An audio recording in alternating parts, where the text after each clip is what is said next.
அப்பா ரொம்ப புத்திசாலி.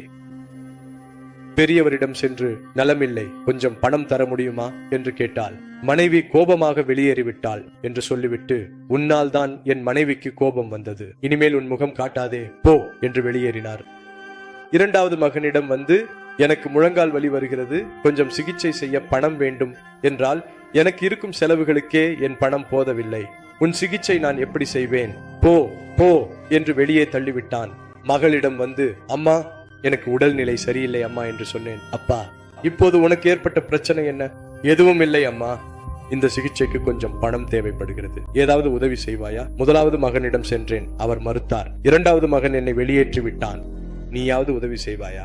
அப்பா, உனக்கு உதவவில்லை என்றால் வேறு யாருக்கு உதவுவேன்? விரைவாக சென்று பணத்தை கொண்டு வந்து தன் முன்னால் வைத்து, சிகிச்சைக்காக இந்த பணத்தை பயன்படுத்திக் கொள் அப்பா, வேறு ஏதாவது வேண்டும் என்றால் சொல்லு அப்பா, நான் ஏற்பாடு செய்து தருகிறேன் என்று சொல்லி பையை முழுவதும் எடுத்து முன் வைத்து விட்டான். அம்மா, எனக்கு உண்மையில் உடல்நிலை சரியில்லை அம்மா, அறிவை என்னவென்று தெரிந்து கொள்ள வேண்டும் என்று சொல்லி முதல்வனிடம் சென்றால் அவர் விரட்டினார். இரண்டாவது மகனிடம் சென்றால் அவரும் விரட்டினார்.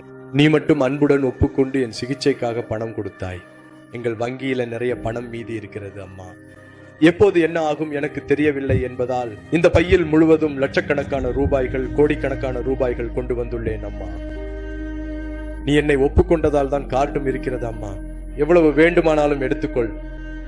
அவரிடம் இல்லாமல் கேட்பது போல நம் புத்தி என்னவென்று தெரிந்து கொள்ளவே அவர் கேட்கிறார். அவரிடம் இருப்பதை நமக்கு தர வேண்டும் என்றால் நம் புத்தி அவருக்கு தெரிய வேண்டும். நன்றி இருந்தால் கடவுள் என்ன செய்வாரு? அவர் பதுக்கி வைத்த அனைத்தையும் நமக்கு தருவார். இந்த ரீலை லைக் செய்யுங்கள், பலருடன் இந்த பகிருங்கள்.